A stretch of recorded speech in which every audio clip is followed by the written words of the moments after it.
உறுப்பினர் திருமதி பிரேமலதா விஜயகாந்த் அவர்கள்.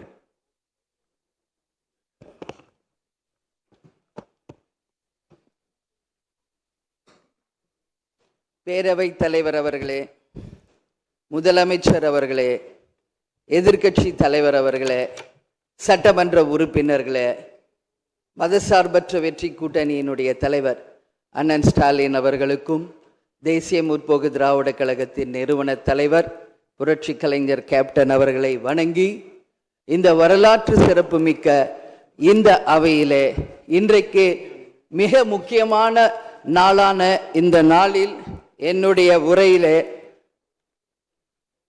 நேற்றே முதலமைச்சர் அவர்களுக்கு இன்றைக்கு பெரும்பான்மையை நீங்கள் நிரூபிக்க வேண்டும் என்று என்னுடைய வாழ்த்துக்களை நேற்றே நான் பதிய வைத்திருக்கிறேன்.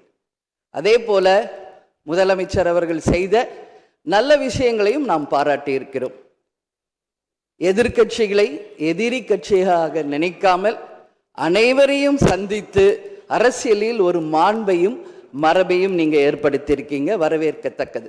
அதுபோல உங்களுடைய முதல் அறிவிப்பிலேயே சிங்கப்படை பெண்களை பாதுகாக்கவும், அதே போல மதுக்கடைகளை மூடுவோம் என்று சொன்னதும் மக்களால் வரவேற்கப்பட்டது.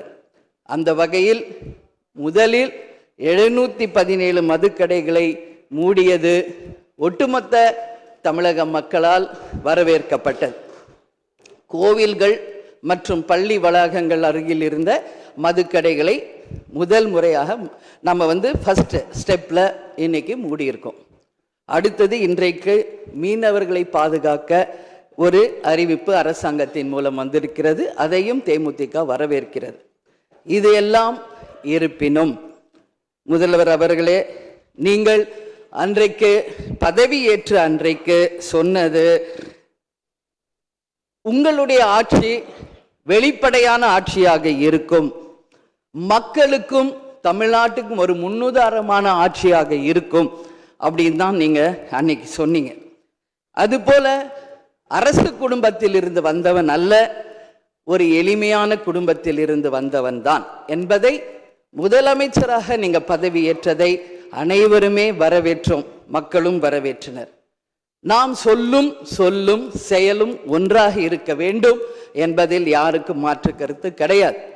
வரலாற்று சிறப்புமிக்க இந்த அவையில இன்றைக்கு பெரும்பான்மையை நிரூபிக்க வேண்டிய தருணத்தில் முதல் முறையாக மனவேதனையோடு நான் பதிய வைக்கிறேன், இங்கு குதிரை பேரம் நடந்ததாக இன்றைக்கு எதிர்க்கட்சிகள் அத்தனை பேருமே அதை சொல்லும் பொழுது, இதுவரை தமிழக அரசியல் வரலாற்றில் நடக்காத ஒரு விஷயம், அதுவும் இந்த வரலாற்று சிறப்பு மிக்க இந்த அவையிலே இந்த முக்கியமான நாளில் அதை பற்றி பேச வேண்டிய ஒரு நிலையை ஏற்பட்டதற்காக உண்மையில் நான் மனம் வேதனை அடைகிறேன்.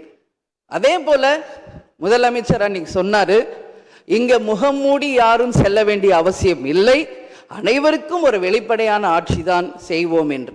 அப்படி இருக்கையில் முதல்வர் அவர்களை சந்திக்க யார் முகத்தை மூடிக்கொண்டு அன்று வாகனத்தில் சென்றார்கள் என்பதை நிச்சயமாக மக்களுக்கு தெரியப்படுத்த வேண்டும் என்பதை இந்த நேரத்திலே நான் கேட்டுக்கொள்கிறேன்.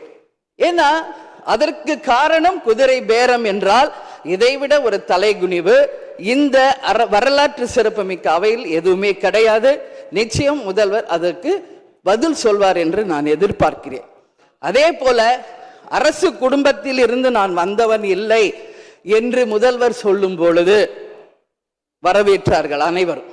ஆனால் இன்றைக்கு அவருடைய ராஜகுருவாக இருப்பவரை மிஸ்டர் ரத்தன் பண்டிட் என்பவரை அரசியல் சிறப்பு அதிகாரியாக அரசு வேலையில் அமர்த்தியதை ஒட்டுமொத்த தமிழக மக்கள் சார்பாக வன்மையாக இந்த வரலாற்று சிறப்பு மிக்க அவையில் நான் அதை குறிப்பிட கடமைப்பட்டிருக்கிறேன்.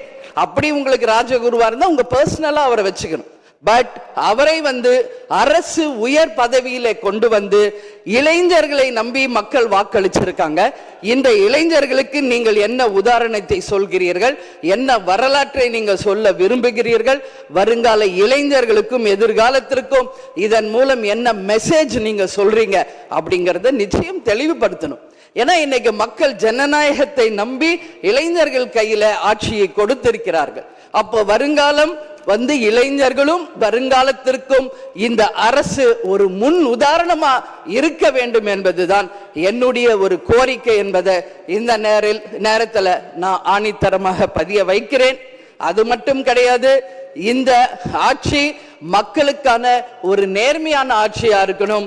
ஜனநாயகத்தின் மீதும் மக்கள் மீதும் நம்பிக்கை கொண்டு மக்கள் தீர்ப்பே மகேசன் தீர்ப்பு என்று சொல்லக்கூடிய அளவு எதிர்காலத்தில் இந்த ஆட்சி நிச்சயமாக இளைஞர்களுக்கும் எதிர்காலத்திற்கும் நல்ல வகையில எடுத்துக்காட்டாக இருக்க வேண்டும் என்று கேட்டுக்கொண்டு, நான் சார்ந்த இயக்கமான தேசிய முற்போக்கு திராவிட கழகத்தின் சார்பாகவும் எங்கள் நிறுவன தலைவர் அன்பு தலைவர் கேப்டன் அவர்களை வணங்கி விடைபெறுகிறேன். நன்றி, வணக்கம்.